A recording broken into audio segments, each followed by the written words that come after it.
Assalamualaikum warahmatullahi wabarakatuh.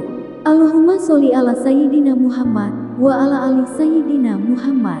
Pemirsa yang dirahmati Allah, marilah kita simak ceramah dari Ustadz Dasat Latif dengan tema 2 syarat yang diminta iblis saat diusir dari surga. Sebelumnya marilah kita perbanyak sholawat minimal 1000 kali sehari, agar hidup kita penuh barokah dan mendapatkan syafaat kelak. Jangan lupa berikan dukungan kepada channel kami dengan memberikan super thanks seikhlasnya. Dan marilah kita doakan semoga Ustadz Dasat Latif sekeluarga dan para penonton YouTube ini diberi kesehatan dan kebahagiaan dunia dan akhirat. Selamat menyaksikan. Shadaqallahul Adzim, maha benar Allah dengan segala firman-Nya. Ketika Allah Subhanahu wa taala menciptakan Adam alaihi salam, Allah kemudian menyampaikan kepada seluruh makhluk, wahai makhlukku, inilah makhluk saya yang termulia, namanya manusia, namanya Adam. Kau hormati dia, sujud kau, hormati. Meskipun malaikat sempat protes, lakukan juga. Sujudnya bukan sujud seperti kita sholat tadi, tapi sujudnya dia hanya tundukkan kepalanya sedikit.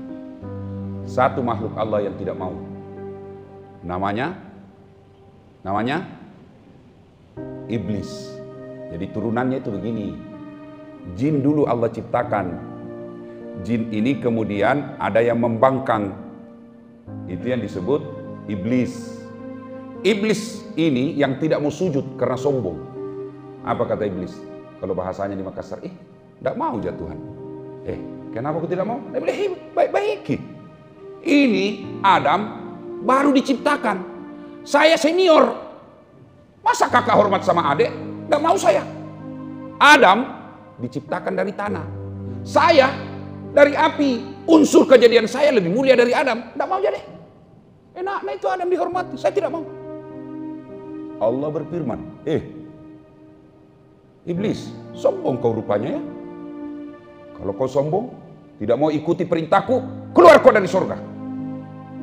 Nabi bilang, iblis, tunggu dulu. Saya mau keluar, tapi ada 2 syaratnya. Apa itu? Ya Allah, berikan saya umur yang panjang. Ya Allah, jangan matikan saya. Kata Allah, mana proposalmu? Bawa Pak Sekda. Biar Pak Rahmat selesaikan itu kardosmu. Berapa isinya kau kasih? Itu kau ganggu orang ceramah. Simpan saja dulu, biar Pak Rahmat selesaikan itu. Kita semua di sini isi semua itu 10.000, 20.000 sendiri di Pak Rahmat, selesai itu. Lebih banyak sendirinya Pak Rahmat daripada kita yang 30. Daripada kasih susu. Tidak pernah. Ada juga pura-pura tidak lihat. Sudahlah, simpan aja dulu itu. Kita tahu juga maksudnya ini bikin tabligh akbar. Mau dapat sumbangan, silangsungan saja. Itu orang Bugis begitu. Tidak perlu basa-basi, langsung saja mohon bantuan.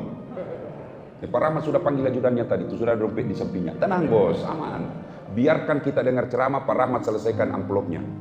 Ya toh? Sudah? Tidak usah diedarkan itu. Kalau Pak Rahmat tidak mau, saya selesaikan. Tenang saja. Ya. Nah, ibu bapak, saudara-saudara sekalian. Yang kedua, kata malaikat, ya Allah, berikan saya skill, keterampilan, kemampuan untuk menggoda anak cucunya Adam. Gara-gara ini Adam saya diusir dari surga, saya mau balas dendam. Allah katakan, baiklah, berdua permohonanmu kukabulkan. Saya kasih kau kemampuan untuk menggoda dan menyesatkan anak cucunya Adam. Maka iblis berkata, oke, saya akan sesatkan. Saya tidak akan biarkan mereka dengar dakwah. Saya tidak akan biarkan dia masuk surga begitu saja. Saya akan menghalang-halangi mereka supaya saya bisa masuk neraka sama-sama dia. Maka ternyata sampai detik ini setan selalu berupaya menggagalkan kita berbuat baik. Salah satu caranya setan menggagalkan kita berbuat baik di tempat ini, dia usahakan agar kita pegang handphone terus. Jadi orang yang pegang handphone terus itu berhasil digoda sama setan. Orang sudah ceramah masih begini, simpan dulu itu HP-mu, dengar dulu ceramah. Jangan ketawa, saya serius ini. Hargai juga perasaanku bos. Saya jauh-jauh dari Sulawesi Selatan, panggil ceramah baru begini terus. Lebih kau pulang, tidur. Simpan dulu HP-mu, simpan dulu. Ya, bisa? Ibu-ibu tidak usah merekam. Bagaimana caranya mau didengar Ustaz? Ini ada kameraku, lebih bagus dari sini daripada itu. Mau nonton Ustaz? Gampang. Gimana caranya? Tulis nanti di YouTube. Dasat Latif, Masjid Baitul Iman, Polresta Balikpapan, muncul itu. Lengkap, bagus gambarnya, sudah diedit, sudah dikasih cantik, suaranya bagus. Sudah kau nonton, jangan lupa like and share. Yang ketawa pasti serius ini. Saya itu terang-terangan saja. Nah, mudah-mudahan ini nanti disiarkan di Net TV. Ibu bapak saudara-saudara sekalian, nah ini dua permintaannya iblis dan dia akan selalu melakukan sampai hari kiamat. Nah, oleh karena itu kita harus melawannya. Bagaimana cara melawannya itu kekuatan iblis? Allah kasih senjata. Apa senjatanya? Dakwah. Semakin kita sering dengar dakwah, maka semakin banyak kita tahu.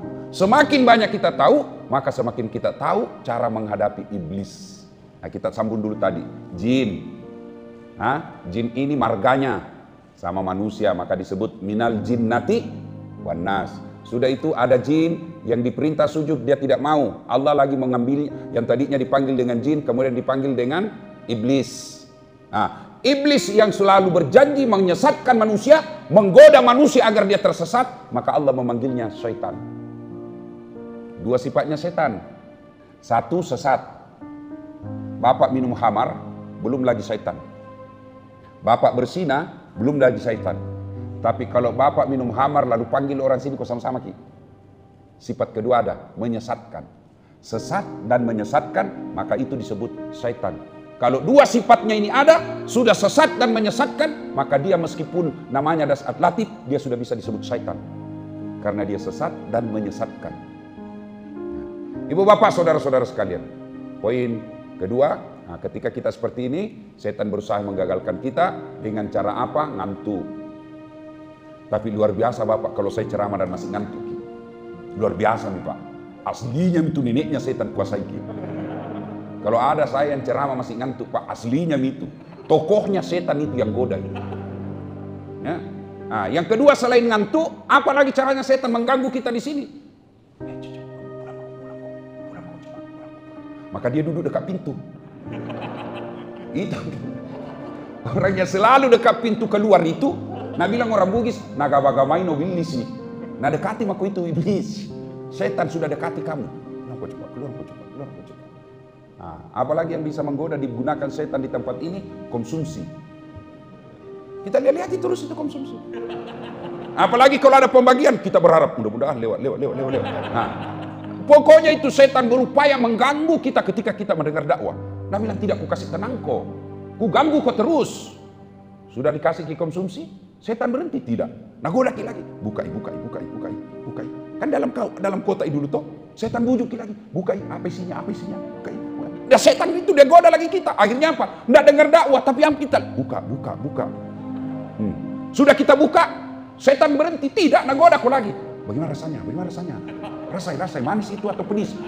Itulah setan, dia goda kita terus. Sudah dicoba, dia timbulkan lagi, pasti korupsi. Sebenarnya itu 3 isinya, nah potong 1 tinggal 2. Itu setan terus, dia goda kita terus, itulah setan. Maka ketika bapak sudah tahu bahwa setan pasti berupaya menggagalkan kita, maka ketika perasaan itu sudah mulai muncul, cara melawannya dengan kalimat istighfar. Astagfirullahaladzim. Tadi juga itu waktu sambutan saya digoda oleh setan. Ditimbulkan kejangkelan. Lamanya ini sambutan, mau pergi bandara. Benar, itu setan goda kita. Cepat mi, mau pergi bandara. Ini MC-nya juga panjang ton sambutannya. Itu setan semua. Ya. Berupaya menggagalkan kita ketika kita mau berbuat baik. Intinya adik-adik sekalian, ketika kalian mau berbuat baik, jangan pikir setan ikhlas lihat kamu. Kalau tidak mampu dia gagalkan, paling tidak dia kurangi nilaimu. Maksudnya apa? Kalau kita berhasil menaklukkan setan, 10 pahalanya. Setan tidak akan membiarkan kamu dapat 10 full. Kalau tidak bisa 9 saja. Kalau tidak bisa 8 saja. Kalau tidak bisa 7 saja. Dia kurangi terus. Termasuk kalian ketika menghafal Quran seperti ini, jangan pikir setan tenang. Andai saja tidak hafal ke Quran 2 di setannya. Sekarang kena kau hafal setan, 15 setannya kelilingi kau. Dia timbulkan apa? Dia timbulkan namanya apa? Kecemburuan. Saudara kita dicemburui. Saudara kita didengki. Ada orang bersaudara dengki. Belajar kok kisahnya Nabi Yusuf. Siapa yang dorong Nabi Yusuf masuk ke sumur? Siapa? Saudaranya. Orang saudara, satu kandung, satu perut, satu ibu, satu bapak. Ketika kondisinya normal, setan tidak menggoda. Tapi ketika kondisinya tidak normal, satu menjadi pejabat, satu tidak. Satu kaya, satu tidak. Nah hasutlah kita itu setan. Mulai masuk dari istri. Baku cemburu sama-samanya ipar. Baku hasut, baku bisi. Datang parnya, sama-sama pulang kampung pergi lebaran. Mulai itu ditimbulkan dengki. Wih, tahu banyaknya emasnya. Wih, bagusnya tasnya. Saudaranya yang miskin, nah hasut, Pak, bodoh memang kau. Coba lihat itu saudaramu, bagusnya itu gelangnya istrinya. Saya ini gelangku, waktunya kita menikah, memang kau malas kau memang. Dosa nih, maki-maki suaminya. Ini, banyak begitu di sini nih. Nah bapak-bapak juga salah, kenapa kau mau takut sama istrimu? Ada orang takut sini. Ada? Tidak ada. Bohong. Mana ada orang hebat di depannya istri? Tidak ada. Biar polisi, lebih-lebih lagi. Mana ada polisi jago depannya istrinya? Semua takut sama istri itu polisi. Nah bilang ke temanku yang polisi, sebenarnya kami ini Ustaz bukan takut sama istri. Cuma ini istri sedikit-sedikit melapor sama istrinya komandan. Baru komandan juga takut sama istrinya. Bagaimana kalau Ustaz? Bapak pikir saya takut sama istri? Tidak, cuma istriku lebih berani. Tidak takut sama saya, itu jadi masalah. Maka demi Allah, tidak ada orang jago di depannya istri. Termasuk Ustaz. Mati semua kita depan istri. Maka resepnya bukan dilawan. Resepnya apa? Sabar. Itu setan itu. Nabi Siki, masa kau yang cari uang? Doktor, wali kota? Masa nak maki-maki ke istrimu? Setan itu membisik, itu yang begitu. Ustaz kau itu, dua doktormu. Wih, masa nak perintah ke istrimu? Nak kau cari uang? Dia cuma tinggal di rumah. Setan itu yang bisik kau. Setan. Nah kasih habis uang rezekinya. Yang tidak bagus kalau dia tidak hormati mertuanya. Tegas kau di situ. Kalau ada istrimu tidak hormat sama mertuanya, sudah nih, panggil baik-baik. Sini kau dulu. Kau boleh maki-maki saya. Kau boleh marah-marah saya. Kau boleh lempar kepalaku, yang penting tidak kena. Cocok di Pak Wali ini? Satu yang tidak boleh, jangan kau maki-maki orang tuaku. Kalau kau maki-maki orang tuaku, keluar kau dari rumah. Kau belum tentu jodoh sampai saya meninggal. Tapi orang tuaku, biar kau cuci saya semua air laut yang ada di dunia, tidak akan menghilangkan statusku sebagai anak. Keluar kau. Mau ambil mobil, ambil semua itu. Tapi jangan kau hina orang tuaku. Itu baru bapak suami yang baik. Ada yang takut sama istrinya. Marah Ustaz, biar dimarah. Kenapa kalau marah? Menangis Ustaz, kenapa kalau menangis sih? Nah air mata yang keluar bukan darah. Nah kasih pecah piring Ustaz, bantu kasih pecah semua. Aku bantu kok. Nah lempar televisi, bagus lagi berhenti nonton sinetron.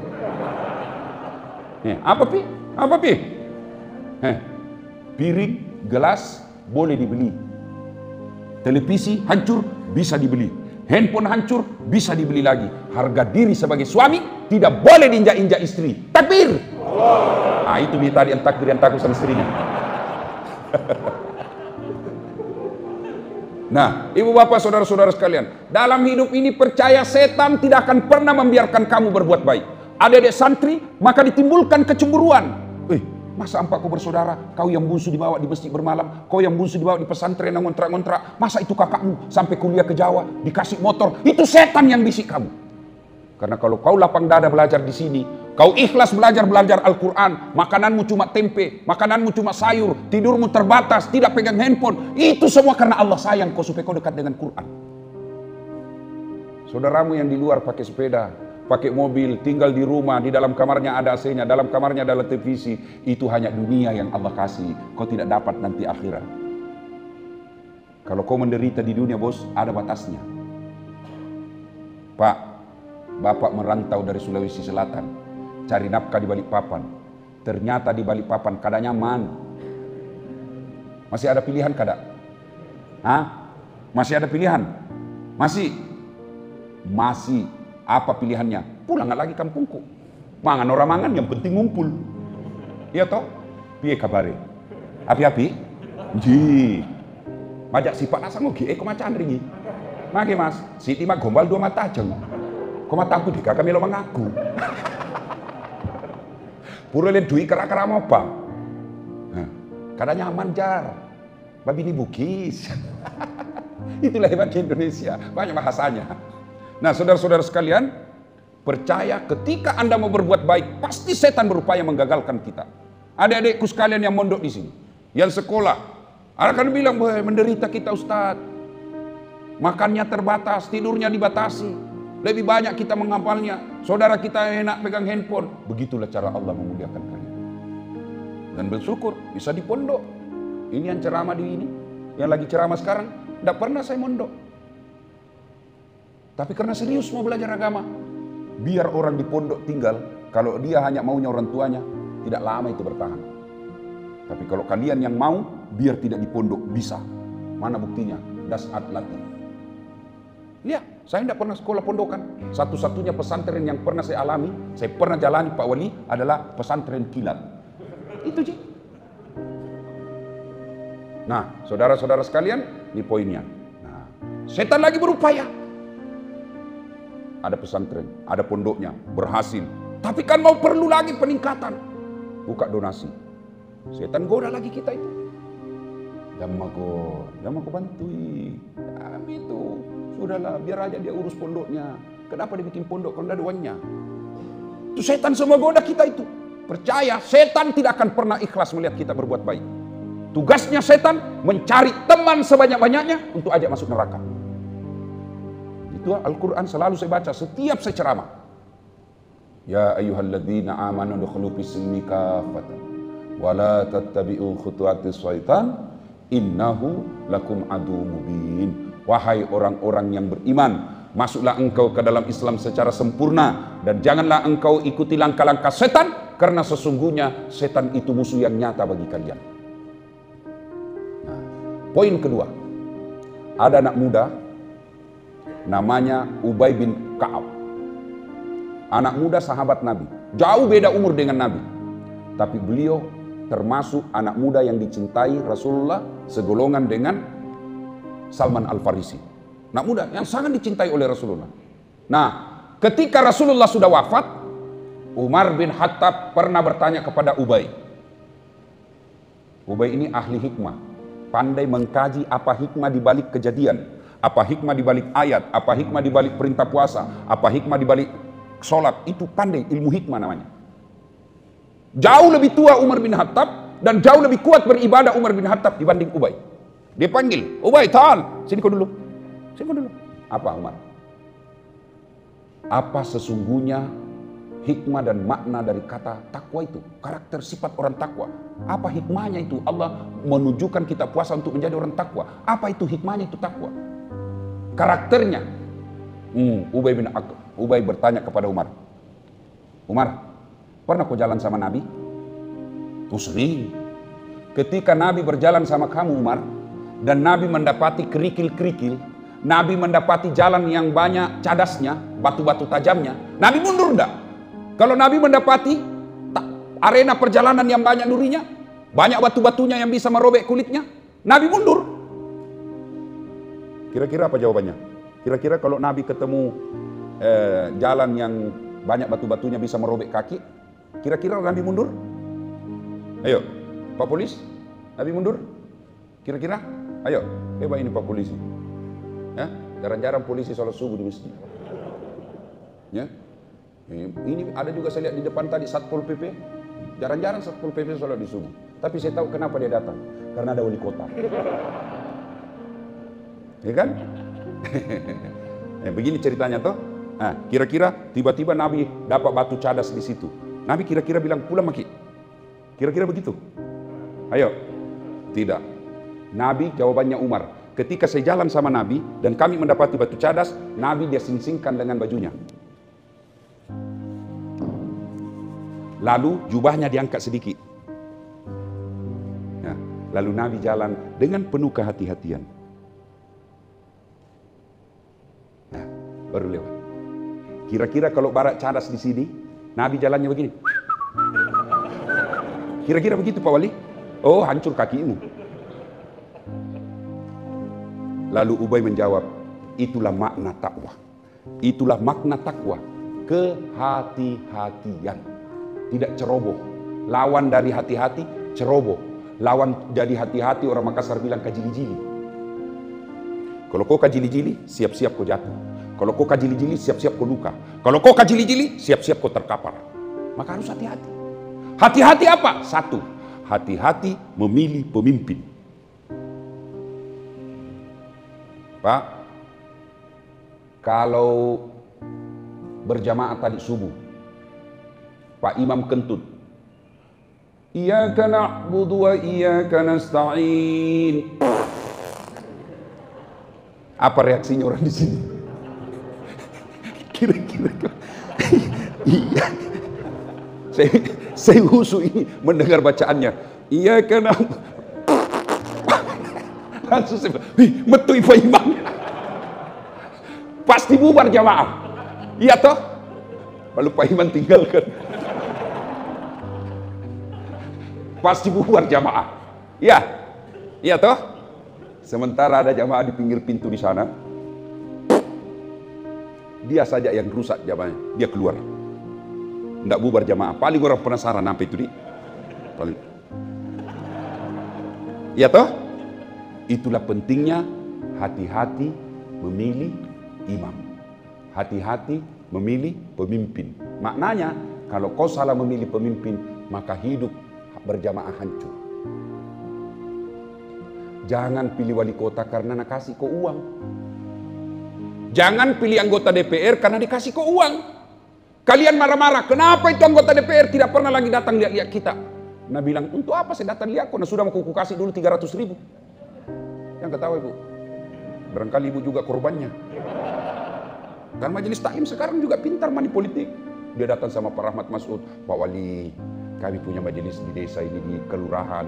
Alhamdulillah anggotanya lebih 300 orang Pak. Tambah dengan anaknya, tambah dengan suaminya, ya kurang-kurang bisa suara 700 Pak. Tapi kami minta baju seragam Pak, dengan hadroh. Nah, itu sudah main politik, itu majelis taklim itu yang begitu.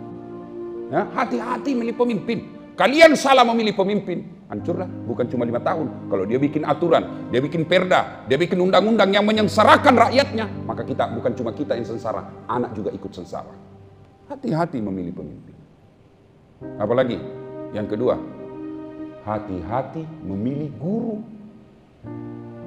Kalau gurumu pikirannya keras, maka terbentuk pikiran murid yang keras. Maka selalu saya katakan, agamamu adalah siapa gurumu. Ya kalau ada orang tadinya nakal, tadinya banyak maksiat, tadinya durjana, tiba-tiba dia hijrah bertobat, dia dapat guru-guru yang radikal, biasanya karakternya juga radikal. Maka hati-hati milih guru. Kalau kita salah memilih guru, salah maka akhirnya kita bisa salah langkah. Termasuk milih pesantren. Dikasih materi pidato anak santrinya, masih kelas 2 SD, suruh pulang kampung, ceramah Ramadan.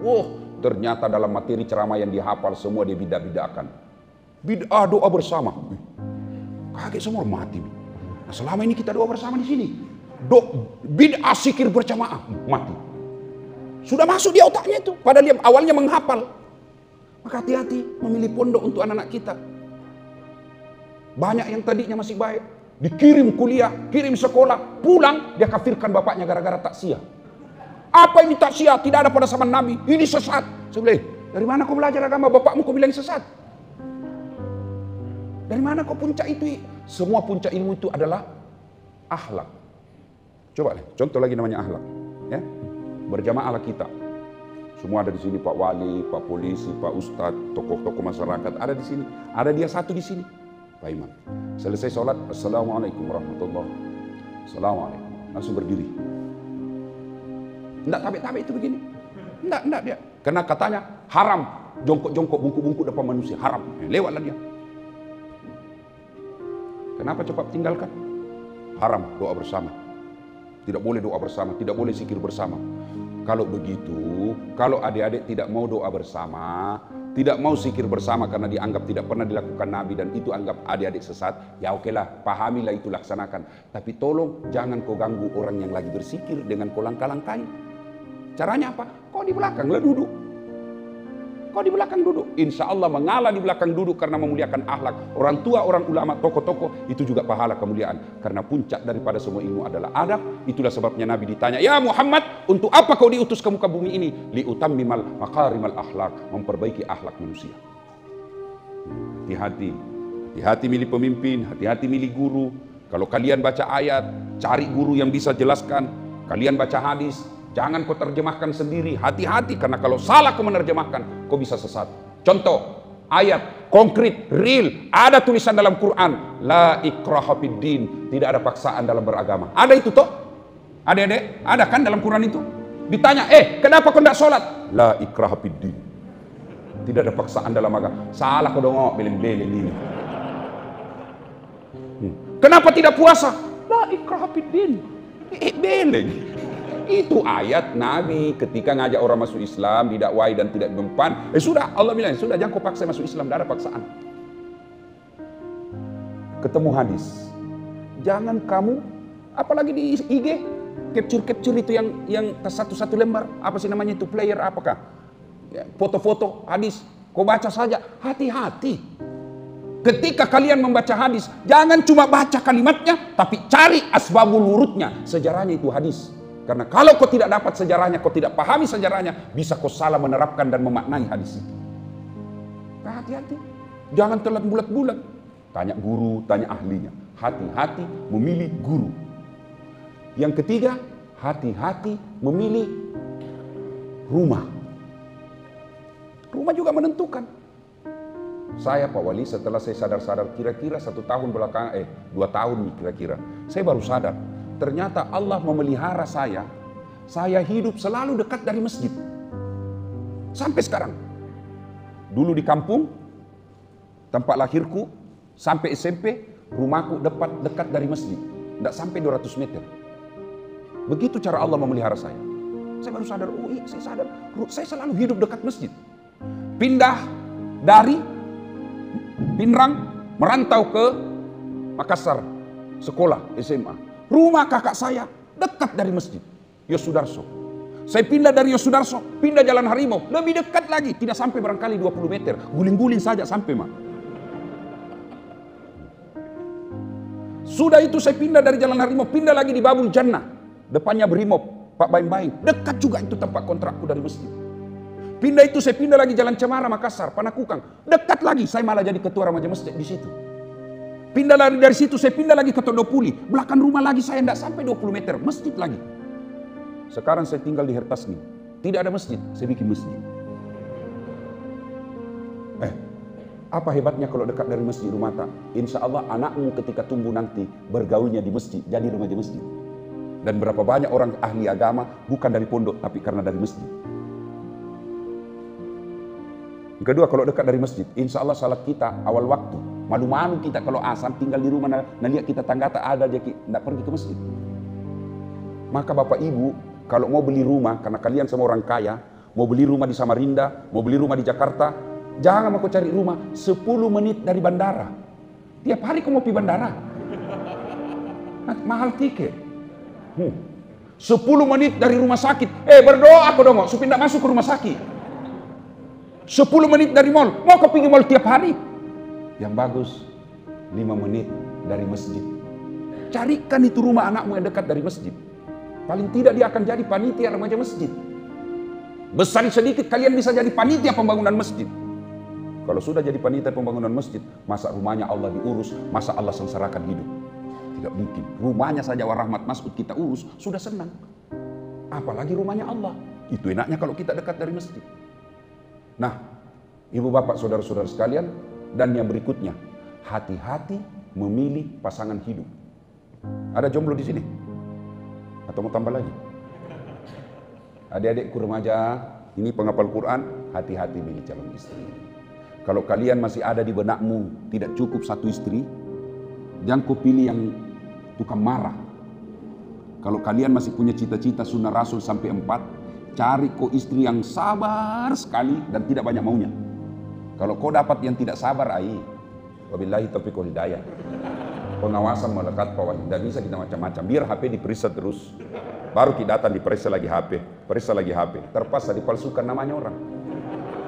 Ajudan 1, ajudan 2. Saya juga selalu menelpon gitu temanku dulu waktu SD di kampung. SMP, namanya cinta-cinta monyet. Setelah saya viral-viral, selalu menelpon, mau ku blokir. Nggak enak, nanti dia bilang sombong di kampung. mau diterima. Perasaannya mamanya cek bagaimana tahu?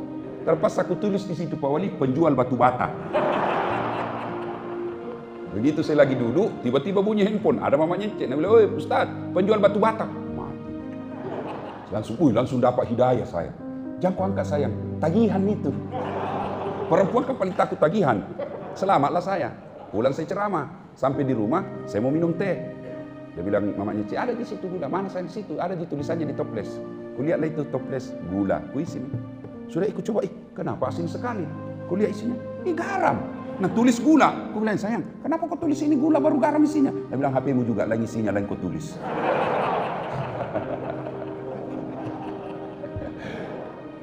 Berapa banyak orang akhirnya terjerat dari maksiat karena salah memilih pasangan.